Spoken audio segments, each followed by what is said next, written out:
अब देखिए Swami ji, laughter therapy जो है वो एंटी एजिंग का भी काम करती है, यानी उम्र बढ़ने नहीं देती अगर आप हंसते मुस्कुराते रहिएगा तो। क्योंकि इससे चेहरे की मांसपेशियां एक्टिव होती हैं, नतीजा चेहरे पे चमक बनी रहती है, झुर्रियां बहुत कम चेहरे पे बनेंगी फिर आपके। तो स्वामी जी जरा चेहरे की मसल्स के लिए हंसना तो एक एक्सरसाइज हमने बता ही दिया, लेकिन कुछ और भी उपाय है क्या जिससे एजिंग को, चेहरे की मसल्स की एक्सरसाइज की जाए? देखो, ये चेहरे के लिए बड़ा अच्छा है, ये है ना, ऐसे ऐसे एक तो ऐसे ऐसे क्या करो, जो हंसने वाली खुशी वाली एक्टिंग है ना, खुशी वाली डरियो ये, और कोलेजन प्रास खा लिया करो, थोड़ा च्यवनप्राश या अमृत रसायन खा लिया करो। ये अमृत रसायन बड़ा जबरदस्त है, सुबह सुबह एक बार खा लो ना और इतना ठंडा ठंडा हो जाता है। एक दिन मैंने ज़्यादा खा लिया तो नाक गला सब जाम हो गया, इतना ठंडा है। अमृत रसायन खा लिया करो, च्यवनप्राश खा लिया करो, बारसों को बाल प्राश, फिर ये इम्यूनोग्रिट गोल्ड ये इधर रखा है, ये एंटी एजिंग है ये, और गाय का घी चम्मच सुबह खाली पेट में क्या बोलो, सब बड़ा ज़बरदस्त है ये है। तो इतनी अच्छी अच्छी चीज़ें भगवान ने बना रखी है, आड़ कबाड़ खाते रहते हैं। हाँ, कोई कह रहे कीड़ा जड़ी खा रहे, कोई कहते हम तो जिनसम खा रहे 5-5 लाख वाली। अरे इम्यूनोग्रिट गोल्ड खा ले, अमृत रसायन च्यवनप्राश खा ले, बाल प्राश खा ले, अश्वगंधा शतावर ले ले, इसी में ही एंटी एजिंग है। और सबसे अच्छा एंटी एजिंग का खुश रहे, प्रसन्न रहे, संतुष्ट रहना सीख। संतुष्टः सततम योगी, ऐसा होना चाहिए। तो एंटी एजिंग और स्वामी जी, एंटी एजिंग प्रेम से रहा करो, सब नर करे परस्पर प्रीति, चले स्वधर्म निरत श्रुति नीति। ये 100 साल जीने का उपाय है, अल्प आयु नहीं कई पीड़ा, सब सुंदर सब विरुद्ध शरीरा। मेरे भाई रामचरितमानस जी। स्वामी जी, हुसैन एक अगला विषय लेंगे, लेकिन उससे पहले स्वामी जी एक और जो बात मेरे जहन में आई है, क्योंकि लगातार बात हो रही है ना गुस्से को लेके कि एक गुस्सा दिखता है चेहरे पे, लेकिन स्वामी जी योग मुझे लगता है कि एक ऐसा माध्यम है जिसके जरिए जब भी हम योग करते हैं हर एक आसन के साथ एक मुस्कुराहट चेहरे पे रहती है। और मुझे तो जिम का अनुभव है ही है स्वामी जी।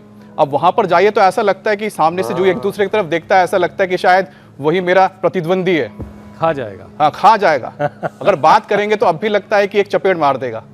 तो स्वामी जी ये अद्भुत मुझे लगता है ये एकदम आपने पति की बात कही मेरे स्वामी जी। एक अद्भुत ऐसी चीज है देखने को मिलती है कि योग में सिर्फ और सिर्फ हमें स्वामी जी एक शांत स्वभाव और उसके बाद शालीनता, चेहरे पे मुस्कुराहट, स्वामी जी कैसे हो पाता है, जबकि जो लोग जिम में जाते हैं या फिर दूसरे किसी भी स्पोर्ट्स में एक्टिविटी में नहीं होता उनके चेहरे पे।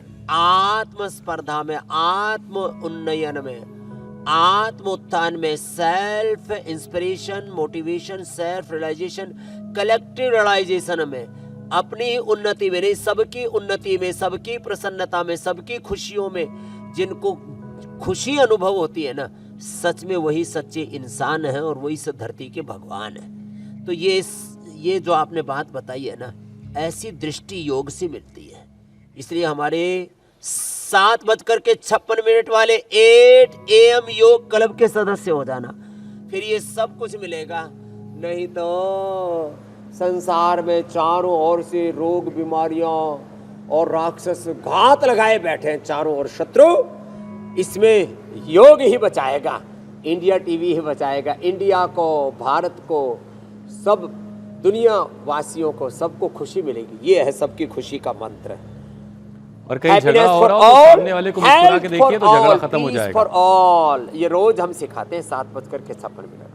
बिल्कुल बिल्कुल स्वामी जी।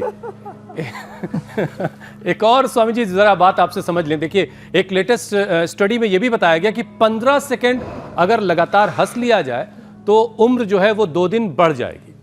तो स्वामी जी, आपकी तरह जो लोग 150 साल जीना चाहते हैं, 200 बरस जीना चाहते हैं, उन्हें लंबी उम्र के लिए हंसने के उपाय के साथ और क्या क्या उपाय करने हैं? हंसने के उपाय के साथ कम खाओ और गम आए तो घबराओ नहीं। गम से घबराओ नहीं, कम खाओ, और जो भी संकट मुसीबतें आ जाए उनको हंसते हंसते झेलो। जब पतझड़ सदा नहीं रही, वहां पर भी दोबारा से नई कोपल आ गई, बसंत आ गया। जब अंधेरे सदा नहीं रहे, रात के बाद दिन आ गया। ऐसे ही अरे भगवान राम कृष्ण के जीवन में, अरे प्रोफेट मोहम्मद साहब के जीवन में, ईसा मसीह के जीवन में, भगवान बुद्ध के जीवन में, गुरु नानक देव, गुरु गोविंद सिंह जी के जीवन में, सब महापुरुषों के जीवन में कितने संकट आए। तो ऐसे जो है देखो, सहज रहना सीखो। समत्वम योग उच्यते, निर्भर होकर के जीना सीखो। और कितने तेज तूफान आ रहा हो, भयंकर तूफान, तो आदमी को थोड़ी देर ऐसे नीचे झुक करके थोड़ी देर शांत बैठ जाना चाहिए। जब बहुत गमी आए, बहुत संकट आए, तो थोड़ा धीरज का संबल लेकर के खूंटा पकड़ करके बैठ जाओ। और फिर देखो, थोड़ा पेशेंस रखो, वो जो सारे तूफान है ना थोड़ी देर में छट जाते हैं। और ये आंधी तूफान, कितने बड़े बड़े भूकंप हम देखते हैं, वो भी तो टल जाते हैं। सब कुछ टलता ही है। टलने के बाद आदमी कहता है ये तो टल गया, तो फिर क्यों इतना घबरा रहा था? इसलिए आपा मत खो, आपे में रहो, बस धीरज रखो।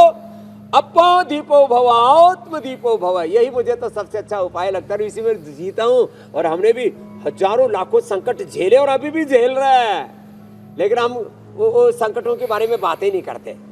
सब ठीक चल रहा है, सब हो जाएगा, ठीक हो जाएगा मेरे भाई हुसैन जी, काहे को घबराना। कभी कभी चाहे तो वो गाना सुन लिया कीजिए, हंसते हंसते कट जाए रास्ते, जिंदगी यूं ही चलती रहे, खुशी मिले या गम बदलेंगे ना हम, दुनिया चाहे बदलती रहे। स्वामी जी प्रणाम। क्या बात।